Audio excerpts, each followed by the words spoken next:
Welcome to today's deep dive, where we're tackling Think and Grow Rich, but with a twist. A twist. Yeah, we're going to see how these principles can empower you right here in our community. So think and act locally with Think and Grow Rich. You got it. And if y'all are getting something out of this deep dive, consider supporting us at thinkandactlocally.com/donate. Links in the show notes. So think and grow rich. Well, it all started with Andrew Carnegie. Yeah, the steel magnate. Right. He wanted to share the secrets of his success. He believed everyone should have access to this knowledge.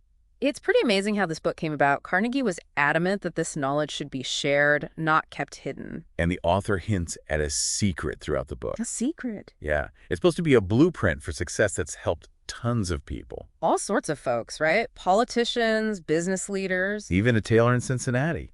Intriguing. So this secret isn't some magic formula. Right, it's more like a universal set of principles you can apply to your own goals. Whether it's improving your life or revitalizing a local park, these principles can make a difference right here at home. So we're using the same tools that help people like Charles M. Schwab, who was president of U.S. Steel. Schwab used these ideas to amass a fortune. Exactly. But we're using them for the good of our community. And we can't forget about Arthur Nash, the tailor from Cincinnati. What about him? He turned his failing business around using these principles. He got so successful that it was all over newspapers and magazines, giving him tons of free publicity. That's incredible. So are you ready to dive into these principles and see how they can empower you to think and act locally? Let's go. The first principle is desire. Desire. Yeah, a burning desire is the starting point of any achievement. Makes sense. It's not just wanting something. It's that deep yearning that fuels action. Think and Grow Rich tells this great story about Edwin C. Barnes. Who's that? He was this guy who was obsessed with working with Thomas Edison, not just for him. He had no money, no connections, but his desire was unshakable. What did he do? He hopped on a freight train, went to Edison's lab, and basically refused to leave until Edison gave him a chance. Wow. That's persistence. Exactly. And it leads us to the next principle, persistence. Think and Grow Rich shares a story about R.U. Darby. I don't think I'm familiar with him. He gave up on his quest for gold just 3 feet from striking it rich. Can you imagine? Oh, man, that's rough. But Darby later used that experience to find success in the insurance industry. He learned that giving up too soon can mean missing out on success. And this idea of persistence is crucial for thinking and acting locally. Absolutely. Community challenges require consistent effort. Real change takes time. There'll be obstacles and setbacks. But those who persist are the ones who make a difference. Right. Desire and persistence are essential, but they need direction. And that's where the subconscious mind comes in, right? You got it. Think and Grow Rich emphasizes how important the subconscious mind is for turning desire into reality. And there's that incredible story about the author's son who was born deaf. Yeah. The author believed his son could hear and instilled that belief in him. And eventually, the author's son overcame his deafness. It's incredible. It shows how the subconscious mind can achieve amazing things when aligned with our goals. So that's where autosuggestion comes in. Right. Our thoughts and beliefs, whether positive or negative, influence our subconscious and shape our reality. So if we tell ourselves we can't make a difference, that can become a self-fulfilling prophecy. But if we feed our minds with empowering beliefs, we can reprogram ourselves to achieve our goals. This is where Think and Act Locally comes in. So we need to ask ourselves what limiting beliefs are holding us back. Yeah, and what would happen if we focused on thoughts of possibility and empowerment instead? The book also tackles the idea that knowledge is power, but it doesn't start there. It says knowledge alone isn't power. It's potential power. Ah, I see. It needs to be applied. Exactly. Think and Grow Rich uses Henry Ford as an example. Some people called him ignorant because he didn't have much formal education. But he had a deep understanding of the automobile industry. And he knew how to apply his knowledge. He didn't let a lack of formal education hold him back. Exactly. So when it comes to our community, what knowledge could you acquire to improve your life or help others? What skills are needed to address the challenges we face? It could be anything. Sustainable gardening, community organizing, conflict resolution. The possibilities are endless. It's about being strategic in our pursuit of knowledge. Think and Grow Rich wants us to ask, what do we need to learn to make a real impact? And that brings us to one of the most exciting principles, imagination. It's about envisioning what could be. The book talks about 2 types of imagination, synthetic and creative. Synthetic imagination is rearranging existing ideas, like rearranging furniture. And creative imagination is like building a whole new house. That's a great analogy. So to solve local problems, we need that creative spark. We need to think outside the box Challenge the status quo. and imagine new possibilities. How can we use our creative imagination to make our community better? That's the question. Absolutely. But once we have those creative sparks, we need a plan. That's where organized planning comes in. Right. We need a roadmap to make our dreams a reality. The book tells a story about Dr. Gonzalez, who wanted to build a college. But he needed $1 million.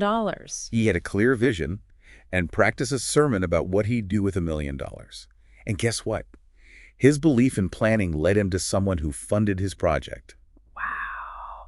That's incredible. It shows the power of a plan, especially when combined with a burning desire. So what steps can you take to make your vision for the community a reality? What resources do we need? Who can we collaborate with? These are all important questions.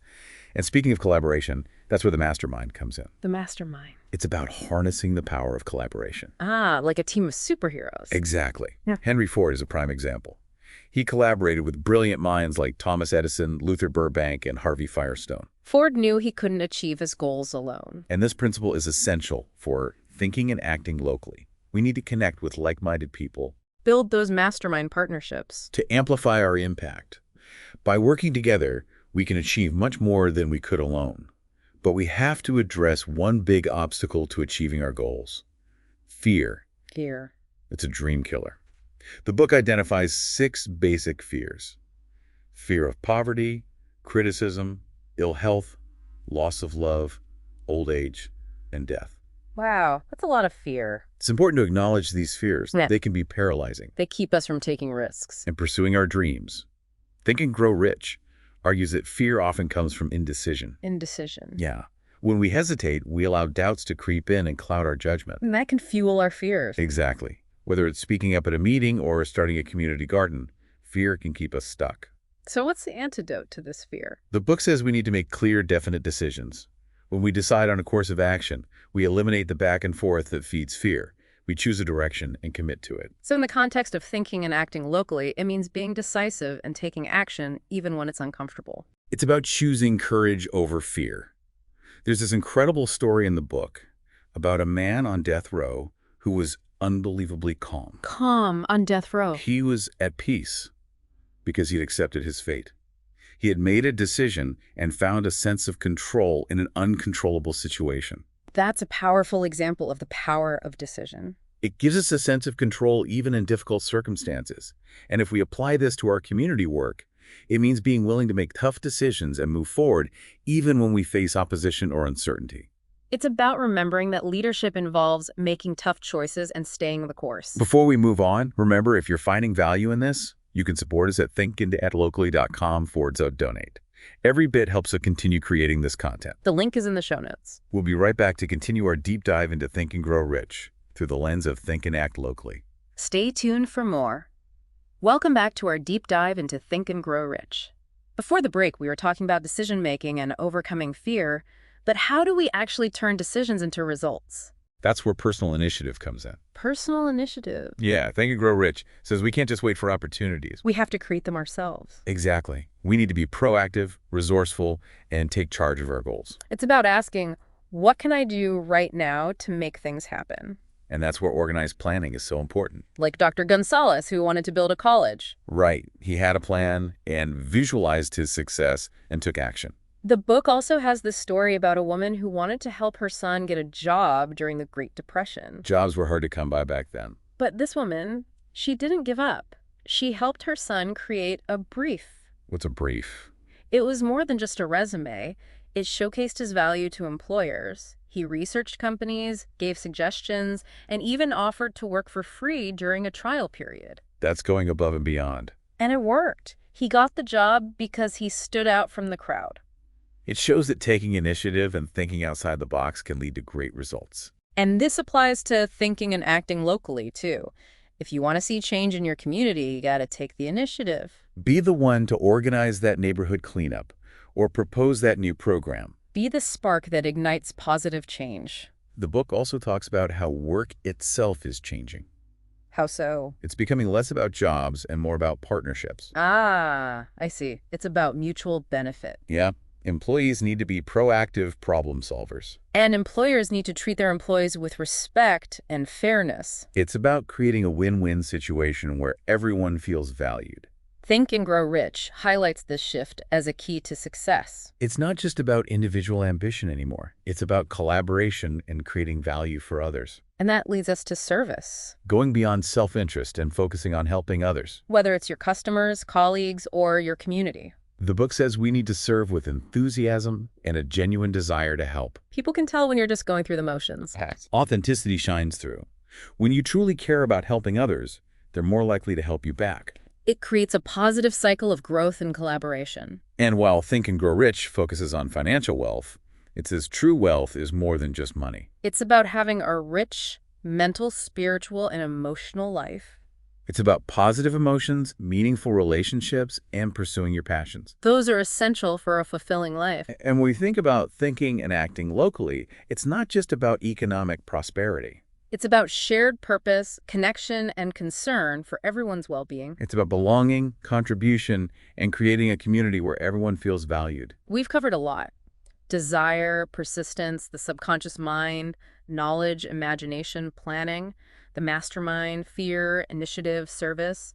But what about capital? That's a great point. Think and Grow Rich talks about organized capital. Organized capital, what's that? Imagine trying to make breakfast without any systems or infrastructure. So like no grocery stores or farms or anything. Exactly. You'd have to travel all over to gather the ingredients yourself. It'd be a nightmare. I can see how that would be a problem. The book uses this to show the power of organized capital. It's about the systems and networks that make modern life possible. It's about recognizing everyone's contribution, from farmers to truck drivers to grocery store workers. It's about appreciating how interconnected we are. The book wants us to think critically about capital and move beyond simple narratives. It says that organized capital, when used ethically, can be a force for good. It can create jobs, drive innovation, and improve lives. So how does organized capital relate to thinking and acting locally? It's about understanding our interconnectedness within our community. Our decisions and actions have ripple effects. We need to appreciate the contributions of local businesses, organizations, and individuals. Invest in our local economy, support local businesses, and use our talents to help our community. It's about understanding that we're all part of a larger ecosystem. By working together, we can create a more just, equitable, and prosperous community. Think and Grow Rich also emphasizes the importance of understanding history and the forces that shape our world. The book uses the American Revolution as an example. The freedoms we enjoy today were hard-won by people who dared to challenge the status quo. People like John Hancock, Samuel Adams, and Richard Henry Lee. They weren't motivated by personal gain, but by a belief in a better future for everyone. They risk everything for a more just and equitable society. And they succeeded because they made decisions, formed a mastermind, and inspired others. They had a clear purpose, a plan, and a commitment to action. They persisted against the odds and transformed society. Think and Grow Rich suggests we need that same spirit to achieve any goal. Whether it's building a business, leading a movement, or transforming a community. We all have the potential to be agents of change. We'll be back after a short break to finish our deep dive into Think and Grow Rich and how it connects to think and act locally. Stick around for more. Welcome back to our deep dive. We've been exploring Think and Grow Rich and how it can empower us to make a difference in our community. We've covered so much ground already, but there's one last key element: belief. Belief. That makes sense. It's kind of like the foundation, right? Yeah. If you don't believe you can achieve something, you probably won't even try. Exactly. And Think and Grow Rich ties this into faith. Now, don't worry, we're not getting religious here. Right. It's not about any specific religion. It's about having that unshakable conviction that you can make things happen. It's not just hoping or wishing. It's that deep inner knowing that fuels you forward even when things get tough. So how do we develop that kind of faith? Think and Grow Rich talks about autosuggestion. Essentially, you repeatedly feed your mind with positive affirmations. Like instead of saying, I can't, you say, I can and I will. Exactly. The book argues that this reprograms your subconscious mind, making you more confident and resilient. And what's interesting is that it emphasizes the importance of emotion. Emotion. How does that play into it? It's not enough to just say the words. You have to feel them. You need to believe them with your whole heart. So you need to infuse your affirmations with passion and conviction. Exactly. The author even mentions the power of emotions like faith, love, and even sex as driving forces. Wow, that's getting pretty intense. But I get it. It's about harnessing the raw energy of our emotions and channeling it towards our goals. This totally applies to thinking and acting locally, doesn't it? Absolutely. You have to be passionate about your community and your vision for it. You got to pour your heart and soul into making it a reality. It all starts with that belief, that seed of an idea that can blossom into something incredible. Think about the Wright brothers. They believed humans could fly, and they made it happen. Or Martin Luther King Jr., he had a dream of equality, and he helped to change the world. These weren't just passive hopes. They were unshakable convictions that drove them forward. It's inspiring, really. It makes you realize we're capable of so much more than we often give ourselves credit for. And Think and Grow Rich even talks about a sixth sense.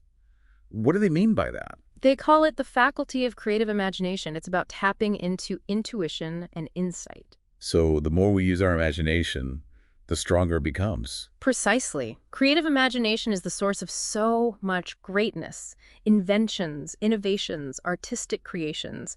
It's the ability to see beyond limitations and envision new possibilities. And when we apply that to our community, it's incredibly empowering. We can imagine a better future, envision solutions, and hold on to that vision with unwavering belief. That's the starting point for making a difference. It's important to remember that Think and Grow Rich was written a long time ago. The world has changed a lot since then. But the core message is still relevant today, right? Absolutely. It's about personal empowerment, taking responsibility for our own lives, and harnessing the power of our minds. The principles can be applied to any goal, any dream, any vision. So whether you want to improve your own life or make a difference in your community, Think and Grow Rich offers a roadmap. It's a guide to transforming desire into reality. As we wrap up our deep dive, we want to challenge you. What one action will you take this week to contribute to your community or enhance your own life? Remember, change starts with a thought, a belief, a desire. And it's fueled by persistence, action, and the power of your mind. So think big, act boldly, and make a difference. And if you've enjoyed this deep dive, please consider supporting our show. You can find a link to donate on our website, thinkandactlocally.com/donate. Every contribution helps us continue to create this content and empower our community. Thank you for joining us today. Keep thinking and acting locally.